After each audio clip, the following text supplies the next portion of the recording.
మాదక ద్రవ్యాలు మీ భవిష్యత్తును సమాధి చేస్తాయని జహీరాబాద్ సీనియర్ సివిల్ జడ్జి న్యాయమూర్తి గంటా కవితాదేవి అన్నారు. మాదక ద్రవ్యాలకు వ్యతిరేకంగా విద్యార్థులు ర్యాలీ నిర్వహించారు. ఈ ర్యాలీని ఆమె జెండా ఊపి ప్రారంభించారు. దేశ భవిష్యత్తు యువత చేతుల్లోనే ఉందన్నారు. మత్తు కోసం నిండు జీవితాన్ని నాశనం చేసుకోవద్దన్నారు. ఈ సందర్భంగా డ్రగ్స్ వ్యతిరేకంగా ప్రతిజ్ఞ చేయించారు. ఈ కార్యక్రమంలో డీఎస్పీ సైదా నాయక్ పాల్గొన్నారు.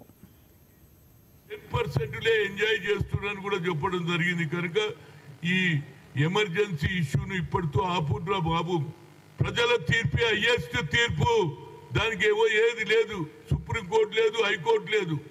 అలాంటి తీర్పు ఇచ్చిన తర్వాత కూడా మళ్ళీ ఇందిరాగాంధీని బ్లాక్ డే ఏది ఎమర్జెన్సీ అంటున్నారు. దీన్ని ఆపండి.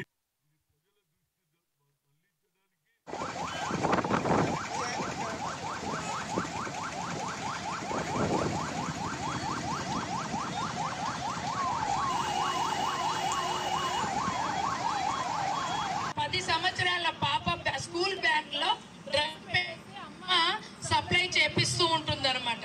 సో మిమ్మల్ని కూడా ఎవరో ఒకరు ఇలా ఎంగేజ్ చేసుకుంటే మీ జీవితం నాశనం అయిపోతుంది.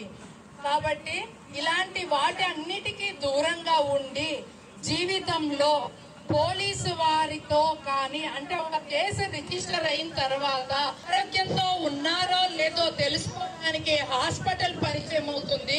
పోలీస్ స్టేషన్, హాస్పిటల్ తర్వాత కోర్టు పరిచయం అవుతుంది. కోర్టుకు వచ్చిన తర్వాత జైలు పరిచయం అవుతుంది. ఈ 4 ప్రదేశాలు పరిచయం అయిన తరువాత సర్వం కోల్పోయి 5వ ప్రదేశము శ్మశానమే పరిచయం అవుతుంది. సో ఎప్పుడు అయితే మనం జాగ్రత్తగా క్రమశిక్షణతోటి మనకు ఇచ్చిన టాస్క్ ఏంటది? చదువుకోవడం. చదువు చదువు చదువు తల వంచుకొని ఈ రోజు చదివితే రేపు తల ఎత్తుకొని ఇక్కడ ఇలా కూర్చునే పరిస్థితికి మీరు ఎదుగుతారు. కాబట్టి మీ ముందు ఉన్నది చదువుకోవడం ఒక్కటే. 10 సంవత్సరాల